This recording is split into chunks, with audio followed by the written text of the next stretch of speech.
Hi, everyone. Welcome back to another episode of the HR Leaders Podcast, the show where we discuss the future of work with today's most innovative and successful people leaders. Today's show, we have a very special guest. We're joined by James Wilson, who's the Vice President of EMEA Sales at Cornerstone On Demand. James, welcome to the show. How are you? I'm doing very well, Chris. Thank you.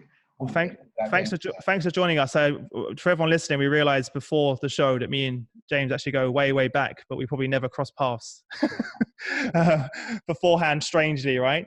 Probably because I looked about 15 years old back then, and you probably didn't realize that I actually even worked in the organization as well. Yeah. So it's probably fun. But before we jump in, tell our listeners a little bit about yourself personally and your journey to where we are today. I've been with Cornerstone for 12 years. I look after our EMEA business here from a sales perspective. I've always really focused on people, performance, and technology throughout my career. Prior to that, I was with IBM. And prior to that, I was a practitioner in business. I was working in the retail sector with Marks and Spencer's. And really my passion is about, developing great teams, improving people performance and myself as well. From a personal standpoint, the big thing in my life is my kids. I have 2 kids. Also, I like to train and do sports. I've had a hell of a year. The thing I'm wearing here isn't just for my fancy microphone, but I'm actually, I didn't mention this earlier, but I'm actually nursing a broken clavicle. Oh, wow. So my arm's actually in a sling, which is my second sports injury of the year. So yeah, it's been a good one, but otherwise I'm in good health. Oh, I'm glad you're in good health, but funnily enough, both myself and my business partner Shane have both broken our clavicle. Really? Yeah, so Shane got hit by an ice hockey puck and fractured it, and mine was from skateboarding down a staircase. So, and I know it doesn't just affect that. You can't move any part of your arm because it all moves that one part, and it's so painful. So mine was when I was really young. Shane's wasn't too long ago, but I remember being horrific. So I hope you get well soon, because it's a horrible place to get something done, because your entire arm and shoulders out of action at that point as well. So yeah. How did you do it then? Basically in April, I was skiing and I went to save my 10-year-old who clearly didn't need saving, and managed to rupture my cruciate ligament in my knee. Oh, man. And so I'm pre-op for that. And then got recovered and realized that one of the sports I could still do was an exercise bike and then cycling. So I decided to cycle and managed to come off my bike going down a hill and landed on my shoulder and ended up with the broken collarbone. So, having had 6 weeks not driving, followed by another 6 weeks not driving, I'm not very popular at home. To your point, the fact that you mentioned sports, leadership, for me, those 2 things are the most exciting words that you can talk about. So when I sort of saw the topics come through for this show, I was really excited about that, because I'm a massive sports addict. So as most of the people in my office, and I do relate a lot of the success that I had in my career due to my background in sports and the things that it's taught me to be able to be a great leader, and to also lead from the front with my team. And develop leaders as well. So it's been a huge influence on me. So let's jump in there. In your opinion, how do sports and training help in the workplace? I think there are 2 ways of looking at it from a leadership point of view. First of all is how can it help you as an individual or individuals within your team? Then how can it help you from a leadership angle as well? So I wasn't naturally sporty as a kid, but sort of navigated in my early 20s towards sports, in particular martial arts and boxing. Competitively, when I was a younger man, now more sparring and fitness and health. Even now I learn new things every day. And I often see sport as a great metaphor. Everything from driving motivation, managing people and teamwork, through to dealing with adversity and challenges. very often, and it's a bit unfortunate we're doing this webcast now because I'm in this situation where unfortunately with one dud knee and one dud arm, You're putting everyone off now. I'm unable to train. I deliberately had lunch with my PT today to at least try and get the motivation, regardless of this. I want to go back to sport very soon. One of the things that's requiring through my recovery is to maintain a high degree of mental focus. So, in short, I use it as a metaphor when managing people. We can talk about it from many different angles. My focus is really on boxing.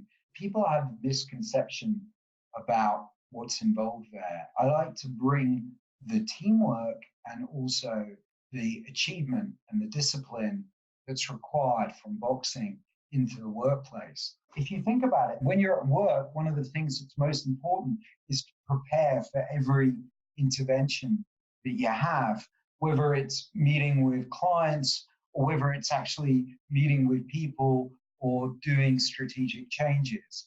Throughout my career, I've always looked for coaches, people and cornermen, people who are there to actually, bounce off ideas and sound you out and take you through wherever you are. And also often playing that role of coach and cornerman rather than manager. You can get far more from people if they see you as that person who's their coach or in their corner than someone who's their manager more than anything else. And for me, that's really where you see teamwork in sports. And actually, you can apply that to the workplace as opposed to someone reporting to you. But actually, you're in their corner to make sure they can be successful. That's just one angle. I always use that similar analogies with sports around sales, which is where I started. And I never understood why people found it really stressful when they got a no or failed. And people would look at me like I was strange. And I'm like, well, that's normal, because as a person grew up skateboarding and playing ice hockey and basketball, we lost a lot as well. And we failed just as much as we won. And in order to get good at any of those things, I had to be really bad in the beginning and slowly progress through coaching along the way. And a lot of the sports that I played, I took coaching into my own hands and focused a lot on my personal development to get better at each of those sports. And I always used to use skateboarding as the example of my team, because for me to learn a new trick on a skateboard, I would literally fail hundreds, if not thousands of times before I'd get land that one trick. And I saw when I got into sales and I was getting my no's and trying to get to my next yes, it was normal for me. And I was like, well, of course you have to fail a lot before you succeed, because that's just part of it. And that's something in sports that I realized, as long as I was willing to learn and invest and take time in myself, the same way I did within sports, within the business world, I'm going to succeed. And it just worked for me really, really well. And I was very patient, and I understood that I need to continuously learn and develop. And yes, I'm going to fall over and hurt myself a few times, but I can get back up again and do it again. Yeah, I mean, it's really interesting what you say there. I think a skill that's good in any function that you're in order to be successful, whatever you're doing, whether it's sales, you mentioned marketing, whether you're a project manager or you're running projects, whether you're a software developer, whether you're in the HR function. If you've got goals and you want to achieve goals, one of the key things you need to find is resilience. Being resilient and persistent is everything that's required to achieve the goal. You've got to have that mental focus, that never give up attitude, and self-belief and a vision of where you want to be. Because ultimately, you may take different paths or routes. And that goes the same for individual achievement, I find, but organizational achievement. I mean, fundamentally, if you're running or leading an organization, time's not always going to be great. I hear your story, Chris, about how you build out your organization and your business, right? And there are times where things are going great and you're in hyper growth. There are times where things can be challenging to a certain point. And we're in an evolving world. It's rapidly changing right now. I think what separates individuals, whether you're hiring them or organizations itself, is to being resilient at those times when are tough, having the self-belief throughout it. And sports is a great foundation or a great metaphor to look at, where actually, whether it's injury, right? Yeah. It's going to stop you achieving your goals. I've got the attitude that says, well, actually, I'm going to invest time in other things to make sure I can get to my goal quicker, even though I can't train, or do different things, whatever else. In fact, I mentioned my PT earlier. He actually said I look in better shape now than I did when I was training. Gave you some time to rest for once. Which doesn't say very much for either his training or mine, one or the other. Going back to resilience is in leadership, there are different sort of management skill sets where you can go from being someone who shows people how to do it to someone who empowers teams to be able to achieve their goals, almost being symbolic in a way. And if you look at some of the best captains in history, they're more symbols than anything else within it. And I think having that breadth of capability and understanding can be very powerful in a business environment. But that's the biggest problem. One of the biggest problems is that people aren't empowering their teams to do that. But they feel like they lose control when they do that. Whereas actually in reality, you actually gain more control because you gain more trust and you build more relationships with those people. So a lot of the leaders that I speak to that are very frustrated, they're holding the reins too tight and they're afraid to let people go. And if you don't have that trust, then people aren't going to work hard. They're not going to go the extra mile. They're not going to, be engaged unless they see that you trust them to go ahead and do that. And when we started this company, it was really tough for me because every single person who I'd hired, I didn't have time to micromanage them. I needed people to come in and hit the ground running and deliver value. So I had to put a lot of trust in those people to go ahead and do that. And it was scary. It's not easy, but that's why I hired them in the first place, to be able to do that. I've actually had leaders in the past that I'm thinking of that have managed me, that have really held me back because they've micromanaged me and not given me the freedom and the reign to explore, to innovate, to fail forward, and try new things, come to them with new ideas because I'm just afraid they're going to shut me down. And that happened many, many times as well. A lot of the most successful things we've done in this organization are ideas that I had that were never realized in previous roles because that I didn't have that relationship with my leader that I could bring that to the table, which is a shame. And it's a challenge that businesses face when they get to certain size as well. In a way, there's a similarity in our experience because I used to work in large global corporates and they have, by definition, a lot of control mechanisms in place. Often those can be displaced over time by entrepreneurial businesses that are able to react and adapt more quickly and take risk, right? And potentially fail. Here in the early days, when we first indirectly met, we were, that entrepreneurial organization that was able to be a challenger in the market, rather like you are now. And that's where taking a risk, failing and learning is what builds your future. As businesses go through that hyper growth curve, it's about maintaining that culture and environment where people can learn from mistakes, where people can take risks, be innovative, be entrepreneurial, because the alternative is dire.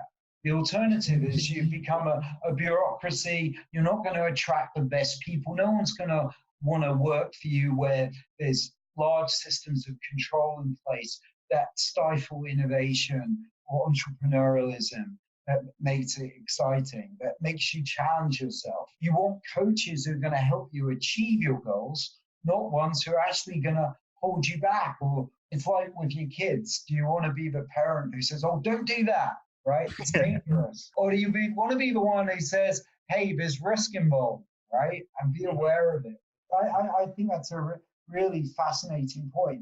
As a leader, it takes experience, but also self-awareness just because I wouldn't do it that way.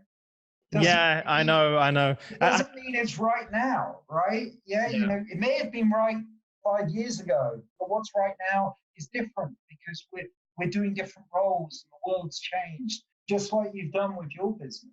When I started this company, I really wanted to make sure that I let the team know, if you have an idea, and even if I disagree with it, I want to hear it. Like, I want to make sure that you're constantly challenging me too. And again, some of the most innovative things we've done in this business have been from people that have just walked in the door, that have perhaps had a different perspective and a fresher look. And they said, look, have you thought about doing it this way, Chris? And I'm like, you know what? No, I haven't. And sometimes we disagree, sometimes we agree.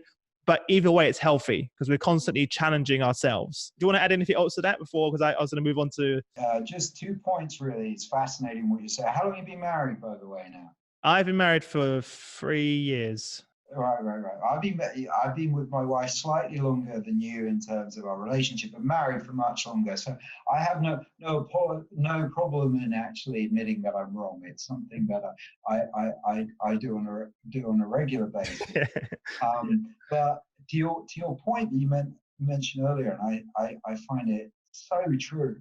And by the way, I've really enjoyed talking to you. I'm quite inspired by your passion, actually, which has given a lot to me at the moment. So thank you for that. The interesting thing is really about being challenged. Maybe I'm a bit unusual because I like boxing. I like the idea. You're getting punched back. Really, you're not fighting your opponent. Actually, the person that you're being challenged by is yourself very often in that environment. And secondarily, to the point that where organizations get things wrong, and I really recognize this because I think it all comes down to recruitment, is you've got to recruit people who will challenge you, that bring something extra. What I see happens very often, it's very easy to slip into building an organization of mediocrity because you hire everyone the same, right? Or that reflects you. It's like you're hiring yourself, basically. The mold of what you think the organization will be, or they will do what you ask rather than challenge you. What you're doing right there, really, for me, it starts with recruitment. The final point I would say, and going back to sports and coaching, I think one of the biggest coaches in the world for organizations, teams, or individuals is a mirror.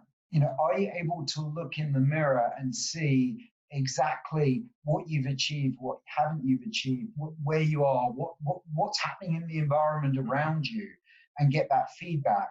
What you mentioned earlier about senior people often not seeing what's really happening and where their business is in context, and it's actually people on the ground who actually have it. They have a real challenge getting the organization sometimes to open their eyes. The new generation of leaders are far more self-aware now, less ivory tower than they ever were. 100% agree. But it still exists, right? And it's so easy to slip into that. The other point you mentioned when we were talking about doing this podcast is about your personal life and sort of the balance between work and personal life. Obviously, this has been a massive topic for me recently with the birth of my baby. And you were talking about putting yourself at risk of professional knockouts, back to the boxing analogy, like a burnout. So can you elaborate more what you mean by that?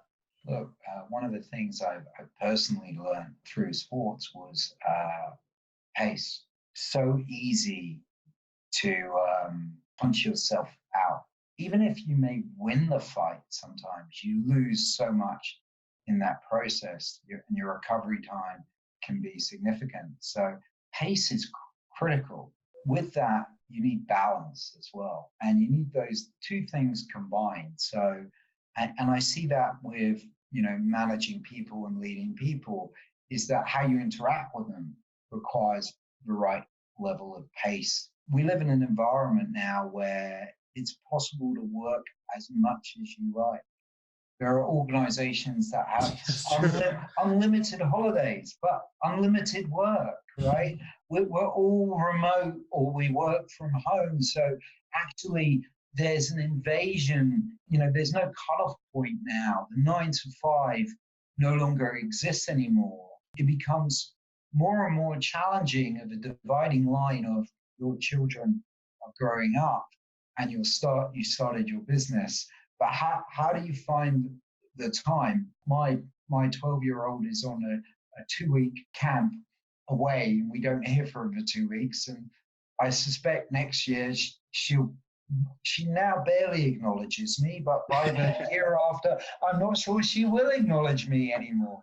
And and so, the quality time that you've got to have with family, with all the things that are important, as well as achieving your goals, requires massive amounts of discipline towards pacing yourself and where you invest time, and an ability to switch off as well. And by no means, in fact, I've got it all wrong. I mean, I kind of, I'm self-aware that I still haven't got that right yet. There's a lot of people out there and a lot of, wherever you are, who will absorb your time. But is it on things that are valuable, that are going to achieve your goals? Or are they distractions? Are they things worthwhile? With pace comes defense, and you've got to be able to slip things and duck things and, have great footwork to avoid things that aren't going to necessarily have value add, but aren't going to absorb your time. So you can focus on what's critical and support your work-life balance, which is fundamental in, basically being a human being. With all the technology we have nowadays, the question is it a tool for us or are we a slave for it? It's kind of an interesting. That's true. Depends how you use it. There's an advert, I think it's for one of the mobile phone networks. It's just on now. It's kind of counterintuitive, saying the world was better before we had mobile phones. I mean, it's advertising that actually the world is still good with mobile phones. Finding that discipline to pace yourself. I'm actually had an extended a holiday, and I'm back in today to speak to you solely. And then I'm back off healing, making sure I'm in good shape. The last thing I wanted to talk about is we touched on it a little bit, was resilience. Linking that back to leadership, what's been your experience? One component is in terms of getting no's, and with your background, you may attune to this, is I think I read a book once that talked about Colonel Sanders, who you may be familiar with. I don't indulge in his products very often. KFC for everyone who doesn't know. Yeah. Come on. But apparently at 76, he traveled America or something like that and got 1,000 no's before he got his first yes. I mean, the resilience you must have at a certain age to go up and down the country to get 1,000 no's must be massive. Childhood has a very big circumstance to building those resilient muscles, right? Where you've had to push past something that's challenging or tough or painful or uncomfortable.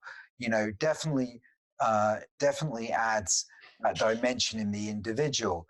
But to inspire it in others is challenging, because sometimes they've not had, gratefully, those circumstances. You talk about the sort of coaches and the sports psychology and what they bring.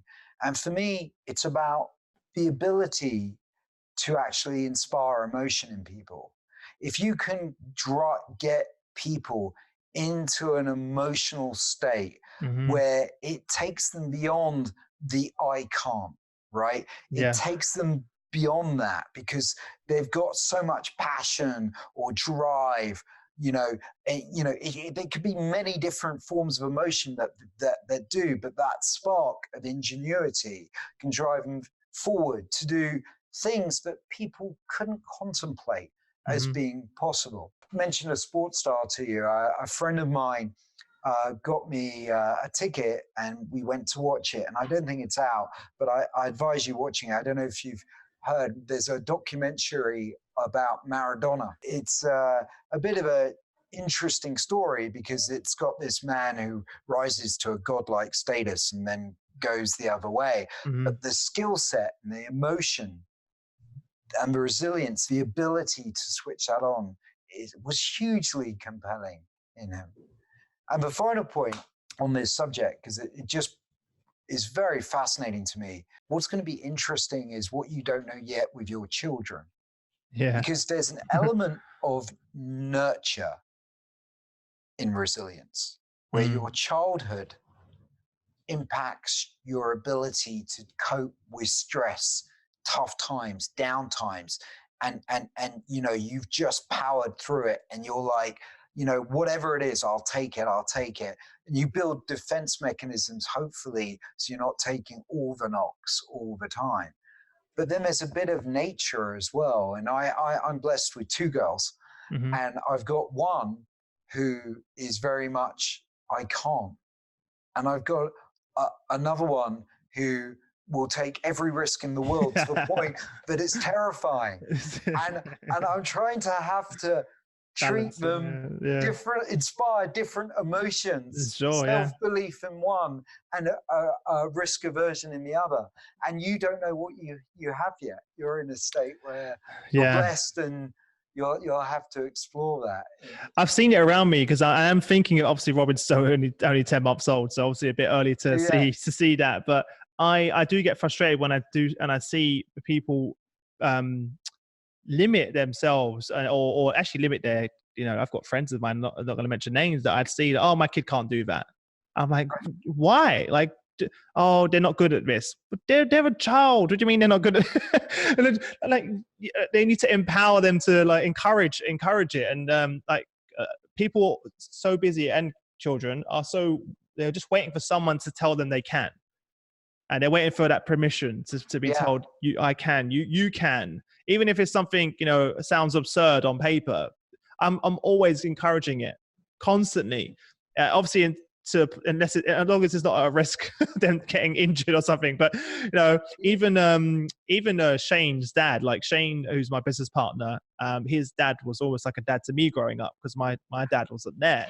And he would always encourage us to do things which were, whether it's skateboarding or ice hockey or martial arts, which are quite, dangerous in some cases. We did get hurt. We still get hurt along the way. But because we were encouraged to take these risks, we did. That kind of rolled into the rest of our life. So when it came to making decisions, we were like, sure. We didn't think of the negatives. We thought of the positives. So rather than thinking of what could happen, we thought, well, what would happen if we don't do it? Right. So that's the way we look at things. And in business, we do that now. And people think we're crazy sometimes. I'll have an idea, and rather than sitting there writing an entire business plan about it, I'll go and do it.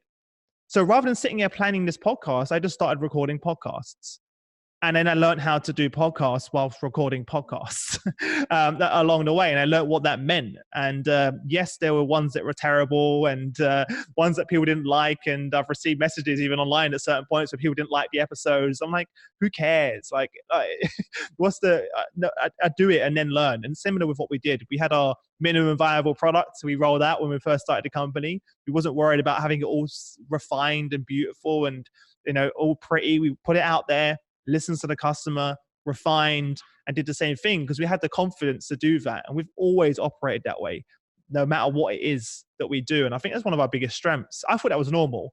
I'll be honest. For the longest time, I thought everyone does that. And the more startups founders I meet and more businesses that I engage with on a daily basis, I realize it's actually not normal to just be, everyone's very risk adverse as well. Whereas we're just like run into the flames or jump out of the airplane and build our parachute on the way down is the attitude to everything that we do in our company. Hopefully that doesn't scare our clients away, but they love it. Because they're always like, Chris, you're always adding more and more things to what you do and more value to what to our membership. I'm like, well, that's my job, right? Is to constantly bringing in more and more and not settle for less than that as well. So yeah, love it. Well, look, before we wrap up, because I think I want to let you get back to your holiday. I feel bad now. I've taken you in. If there's sort of one parting piece of advice you could give to everyone listening, what would that be? And also, if they want to get in contact with you, what would be the best way for them to reach out to you and the team? So my parting bit of advice is, take risks, enjoy life, have fun with it. Don't let anyone hold you back. Don't let any doubt say you can't, as we've discussed. There's too many reasons to do stuff and too many people to tell you that you can't. So just put yourself out there. And it's been, Chris, it's been an absolute pleasure talking to you. I found it quite inspiring myself. So the investment of my holiday, I feel, was very worthwhile. As I've been healing, I've needed a bit of inspiration and energy, and coming into the office has been a very motivating thing for me today. So I appreciate that. If people want to get in touch with me, most commonly they can find me on LinkedIn, or search for me in Google, James Wilson at Cornerstone, and you'll find me there. I'm more than happy to engage with people if they find it interesting to do so. And pleasure to be with you today, Chris. Fantastic. And for everyone listening, as always, guys, if you head over to hrleaders.com, you'll find the show notes from everything we've just discussed will be there. Link to James's LinkedIn will be there, and everything, as always, will be listed on there. Apart from that, I really appreciate you taking the time out of your holiday to come and join us. And I wish you all the best until we next speak. Yeah, appreciate it. Thank you, Chris.